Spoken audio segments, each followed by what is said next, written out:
안녕하세요. 조피디입니다. 오늘도 스테이블 디퓨전의 강의를 이어가 보겠습니다.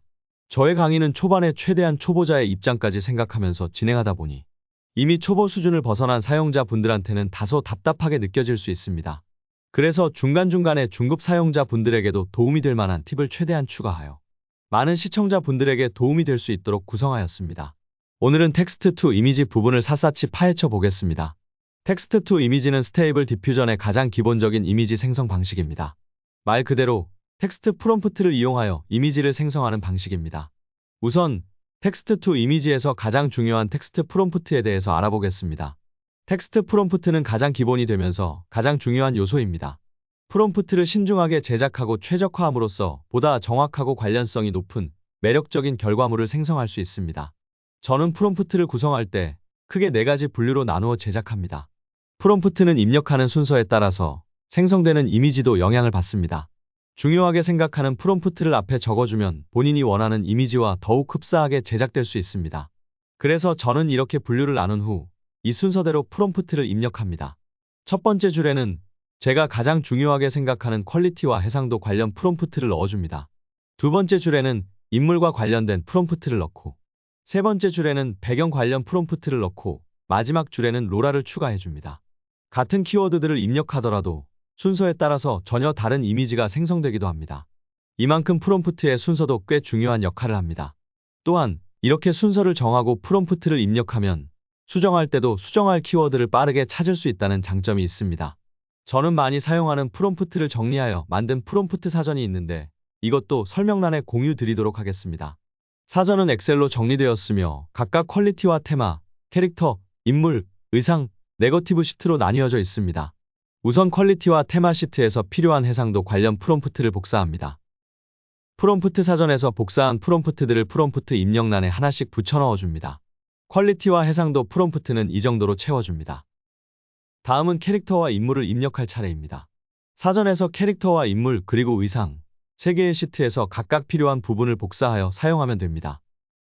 캐릭터에서 필요한 부분을 가져오고 인물에서 필요한 부분을 가져오고 의상에서 필요한 부분을 가져오면 금방 꽤 그럴듯한 프롬프트가 완성됩니다. 다음은 배경입니다. 배경은 솔직히 크게 어려운 부분이 없고 또 필요한 키워드를 하나만 넣어줘도 이미지가 꽤 근사하게 만들어지기 때문에 사전을 만들지 않았습니다. 배경에는 해변과 선셋을 넣어주겠습니다. 마지막은 로라인데 이 부분은 나중에 다루도록 하겠습니다. 이렇게 프롬프트 사전에서 필요한 키워드들만 복사하여 왔는데 정말 멋진 프롬프트가 만들어졌죠? 네거티브 프롬프트는 하나씩 입력하지 않고 지난 강의에서 나왔던 임베딩을 이용하여 추가합니다. 이제 아래 옵션들을 살펴보겠습니다. 가장 먼저 샘플링 메소드입니다. 여러분도 아시다시피 샘플링은 리버스 디퓨전의 과정에서 노이즈를 제거하는 과정을 말합니다. 샘플링 메소드는 이 과정을 수행하는 방법입니다. 샘플링 메소드는 모델이 꽤 많습니다. 저는 샘플링 메소드 중에서 이 3개를 가장 많이 사용합니다. 각각의 특징이 있는데 오일러 A는 가장 일반적이고 오래된 샘플러입니다. 2M 캐러스는 속도도 빠르고 성능도 좋습니다. SDE 캐러스는 디테일이 좋습니다. 그런데 생성 속도가 조금 느립니다. 그래도 디테일이 좋아서 저는 SDE 캐러스를 가장 많이 사용하긴 합니다. 샘플링 메소드는 그냥 취향적인 거라서 여러분이 직접 하나씩 사용해 보시고 본인의 취향에 맞는 샘플링 메소드를 선택하여 사용하시면 됩니다. 제가 몇 종류를 테스트한 이미지를 보면서 참고하시고 여러분도 테스트해 보시면 좋을 것 같습니다. 다음은 샘플링 스텝입니다. 샘플링 스텝이란 생성된 이미지를 반복적으로 개선할 횟수입니다. 값이 높을수록 이미지의 생성 시간이 더 오래 걸립니다. 값이 너무 낮으면 나쁜 결과가 발생할 수 있습니다. 샘플링 스텝은 보통 실사와 애니스타일에 따라 다르게 설정합니다. 저의 경우 애니스타일을 제작할 경우에는 20에서 30 사이로 설정하고 실사 스타일을 제작할 경우 30에서 50 사이로 설정하는데 저는 그래픽 카드의 사양이 부족하여 샘플링 스텝을 높게 설정하면 시간이 너무 오래 걸립니다. 그래서 보통 30 정도로 설정합니다. 다음은 생성할 이미지의 가로와 세로의 해상도입니다. 저는 생성한 이미지를 최종적으로 4K까지 업스케일하기 위해서 생성 단계부터 비율을 맞춰서 제작합니다. 세로로 긴 이미지를 선호하는 편이어서 가로는 540, 세로는 960으로 설정합니다. 배치 카운트는 이미지를 생성하는 횟수를 의미하고 배치 사이즈는 한 번에 생성하는 이미지의 수량을 의미합니다. 한 번에 생성되는 이미지는 배치 카운트와 배치 사이즈를 곱한 수량만큼 생성됩니다. 배치 카운트의 값이 높으면 시간이 오래 걸리고 배치 사이즈의 값이 높으면 VRAM의 점유량이 늘어납니다. 저는 보통 여러 장의 이미지를 생성할 경우 VRAM에 한계가 있어서 조금 느리더라도 배치 사이즈를 늘리지 않고 배치 카운트만 올려서 생성합니다. 다음은 CFG 스케일입니다. CFG 스케일은 클래시파이어 프리 가이던스 스케일의 줄임말입니다. 생성된 이미지가 얼마나 프롬프트의 요구사항에 충실할지에 대한 설정 값입니다. 설정 값이 낮을수록 창의력을 발휘하고 설정 값이 높을수록 프롬프트에만 의지하게 됩니다.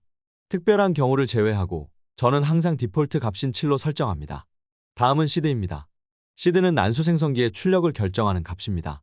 -2를 설정하면 랜덤한 이미지가 생성되고 다른 이미지와 동일한 옵션 및 시드를 사용하여 이미지를 생성하면 동일한 결과를 얻게 됩니다. 설정이 완료되었습니다. 이미지를 생성해 보겠습니다.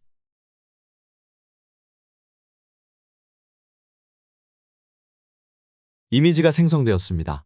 프롬프트에서 입력된 키워드들도 모두 잘 반영되었고 이미지의 가로와 세로 비율도 모두 잘 적용된 이미지가 생성되었습니다. 마지막으로 하이레스 픽스를 살펴보겠습니다.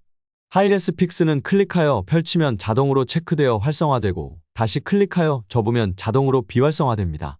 하이레스 픽스란 하이레스와 픽스의 두 단어의 합성으로 2단계 프로세스를 이용하여 더 작은 해상도로 분해한 다음 업스케일하고 세부 사항을 개선하는 기능입니다. 업스케일러는 어떤 방법으로 업스케일을 할지에 대해서 선택합니다. 여러 모델이 많은데 그 중에서 제가 사용해보고 괜찮은 모델 2개를 소개해드릴게요. 저는 실사용 이미지를 생성할 때와 애니스타일 이미지를 생성할 때 이 2개를 가장 많이 사용합니다. 이것도 개인 취향에 따라서 달라질 수 있는 부분이어서 여러분이 테스트해보고 본인에게 맞는 모델을 찾으시길 바랍니다. 하이레스 스텝스는 샘플링 스텝과 비슷합니다. 하이레스 픽스 과정을 거칠 때 몇 번의 단계를 수행할지에 대한 설정 값입니다. 기본 값인 0으로 설정하면 자동으로 샘플링 스텝과 동일하게 설정됩니다. 디노이징 스트렝스는 하이레스 스텝스 과정에서 원본 이미지를 얼마나 변경할지에 대한 설정 값입니다. 0에서는 아무것도 변하지 않으며 1에서는 전혀 다른 이미지를 얻게 됩니다. 적당한 값을 잘 찾으면 원본 이미지도 유지하면서 부분적인 퀄리티를 많이 향상시켜줍니다. 저는 보통 원본을 많이 변경하지 않는 선에서 업스케일 되기를 원하기 때문에 0.3에서 0.5 정도로 설정합니다. 업스케일 바이는 업스케일 할 배수의 설정값입니다.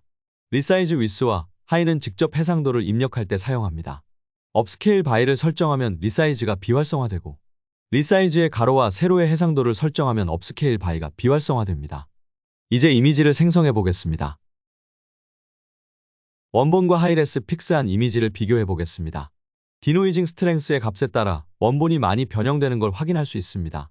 하이레스 픽스는 이미지 생성과 동시에 업스케일 되면서 퀄리티도 향상되어서 너무 좋은 기능인 것 같습니다. 오늘은 텍스트 투 이미지의 전반적인 기능에 대해서 알아보았습니다. 스테이블 디퓨전을 사용하면 당연히 텍스트 투 이미지를 가장 많이 사용하게 됩니다. 그리고 다음 강의에서는 더 많은 확장 프로그램과 옵션들을 알아보면서 우리가 만들어가는 이미지가 더 발전하는 모습을 기대해 봅니다. 옵션들이 비록 많고 복잡하지만 각 옵션들이 가지는 의미를 잘 숙지하고 적합한 필요에 맞게 잘 조합하는 게 가장 중요합니다. 여러분 모두 화이팅입니다. 오늘의 영상은 여기까지입니다. 유익하고 재미있으셨으면 좋아요, 구독 부탁드립니다.